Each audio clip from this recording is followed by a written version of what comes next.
Oi, tudo bem? Eu vim aqui a pedido do irmão Leandro para estar gravando um vídeo a respeito do Evangelho do Senhor Jesus Cristo. E eu quero iniciar com um versículo que tem em Eclesiastes capítulo 7, versículo 20, que diz que, na verdade, não há justo sobre a terra que faça o bem e nunca peque. Mas você pode me perguntar, né? David, eu sou uma pessoa boa, sabe? Eu ajudo o meu próximo, já dei esmola, sabe? Eu nunca matei, nunca adulterei. Eu só conto aquelas mentirinhas, sabe? Que não fazem mal a ninguém. Mas eu posso te falar uma coisa? Você pecou. Você já odiou alguém? 1 João 3,15 diz que aquele que odeia o seu irmão, ele é um assassino.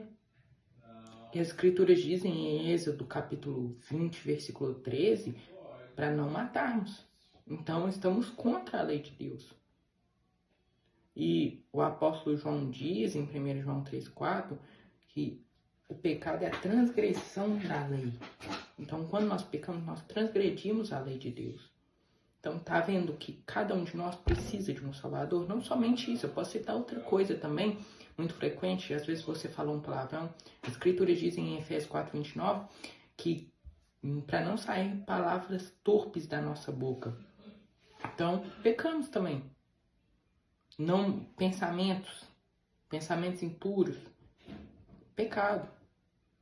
Então, eu posso citar várias coisas. Você já deve ter mentido também, pecado. Não existe isso de mentirinha. Essa daqui é uma mentirinha boa, não. A Bíblia diz para não mentirmos. O apóstolo Paulo ia dizer em Efésios 4,25 para a gente largar a mentira e falar a verdade. Então, pecamos. Nós agora vemos nosso estado natural, que é de pecador. Nós necessitamos de um Salvador.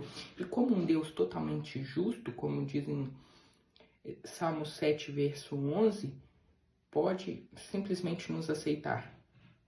Eis a questão, né? Ele não tolera pecado. Isaías 61:8. Aí está o ponto. Por isso Jesus veio. Por isso que Jesus morreu em uma cruz. Sabe? Porque ele sofreu tanto, porque ele sofreu tantas chibatadas, né? Cuspes. As pessoas olhavam para ele e zombavam dele. Se você é o filho de Deus, desça daí. Mas por que isso? Porque a ira de Deus estava sobre Jesus. A ira. Jesus, ele levou os nossos pecados. Vai dizer isso em 1 Pedro 2,24, em 1 Coríntios 15:3, verso 4, em Isaías 53, verso 5. Por isso, ele foi moído pelas nossas iniquidades. Isaías 53:10 diz que isso agradou ao Pai, moê-lo. Mas como isso agradou a Deus? Porque Deus odeia o pecado. E Jesus estava carregando justamente o que Deus odiava, o pecado. Por isso ele gritou naquela cruz em Mateus 27:46, relata: Deus meu, por que me abandonaste? E agora, porque ele fez tudo isso, pagou pelos nossos pecados, e o que Deus exigia era o derramamento de sangue, a morte, para que houvesse, remissão dos pecados, conforme Hebreus capítulo 9, versículo 22. Também a gente pode colocar aqui Romanos 6,23, que o salário do pecado é a morte. Jesus pagou isso por você. É como você ir preso, alguém paga a sua fiança. Jesus fez isso, pagou para te libertar. Então, nesse momento, se apenas você crer nele e confessá-lo de todo o coração e abandonar os pecados, isso é muito importante, porque aquele que profere o nome de Cristo aparta-se da iniquidade. A partir do momento que você professa ser um cristão, você tem que apartar-se. É como está escrito em 2 Timóteo 2,19.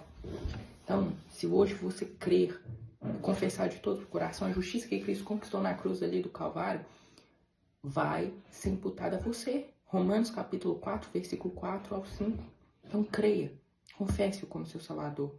E você vai ver o tanto que a sua vida vai mudar. Você vai ser totalmente transformado, mudado por dentro. A imagem daquele que o criou. Colossenses 3:10. Faça isso, em nome de Jesus.